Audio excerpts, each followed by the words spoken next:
The laughter in courtroom 304 wasn't just cruel. It was deafening. It bounced off the mahogany walls, fueled by the arrogant smirk of a man who thought he had won.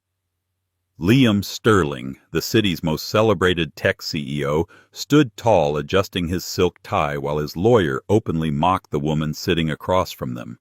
They called her a leech, a gold digger, a nobody who deserved nothing but the clothes on her back. Lana sat there head bowed, clutching a frayed purse, listening to them dismantle her dignity piece by piece. They thought her silence was defeat. They thought her trembling hands were fear. But they were wrong. Dead wrong. Because in exactly 5 minutes the doors to this courtroom are going to open and a single piece of paper is going to turn Liam's empire into dust. They mocked the ex-wife, not knowing she owns the very ground they stand on. The air in the Superior Court of Manhattan smelled of stale coffee and expensive cologne, specifically Santal 33, the scent Liam had worn every day since his company Sterling Dynamics went public. Lana adjusted her glasses, looking down at her hands. They were dry, unmanicured, resting on the cheap laminate of the plaintiff's table. To her left sat Mr. Henderson, a court-appointed lawyer, who looked like he hadn't slept in a week. He was shuffling papers, nervously, already defeated. Across the aisle, it was a different world. Liam sat like a king on a throne, flanked by a team of 3 attorneys from Blackwood & Associates, the most shark-infested firm in the city. Leading the pack was Jessica Thorne, a woman with a smile sharp enough to cut glass. She was Liam's lead counsel, and rumor had it, she was also the reason Lana was sleeping alone in a studio apartment in Queens. Your Honor. Jessica's voice rang out crisp and confident.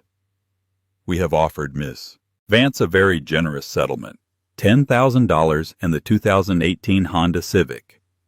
Considering she contributed absolutely nothing to the success of Sterling Dynamics, we believe this is more than fair. In fact, it's charity.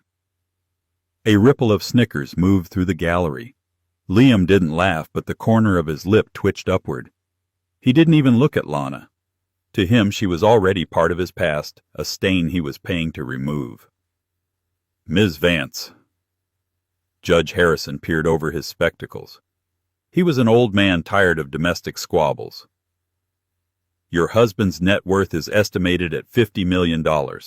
However, his counsel argues that the prenuptial agreement you signed on a napkin apparently waives your right to his business assets. Do you have anything to say? Mr. Henderson stood up, his voice shaking. Your Honor, my client supported Mr. Sterling for 5 years while he built his code. She worked double shifts at a diner. She paid the rent. She bought the servers. Jessica Thorne laughed. It was a cold, calculated sound. Objection, Your Honor. Irrelevant. Paying for groceries does not equate to corporate equity. Lana Vance was a waitress. Liam Sterling is a visionary. Let's not confuse support with investment. She was a passenger.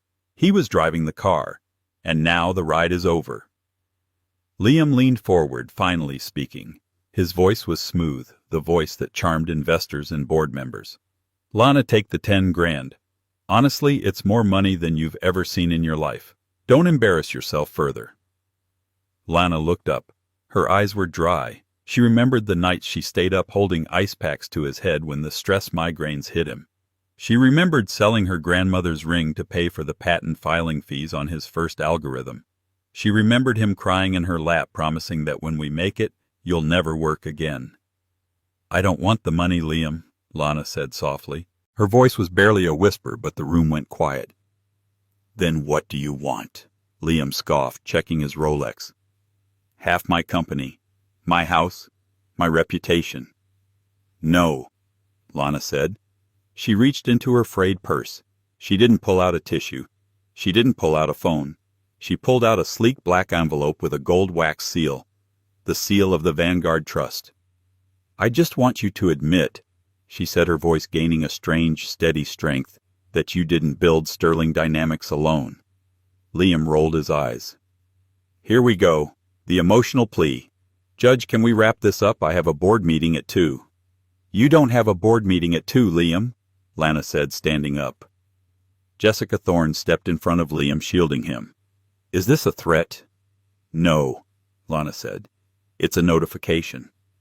To understand why the room was about to freeze, you have to understand who Lana Vance really was. Or rather, who Liam thought she was.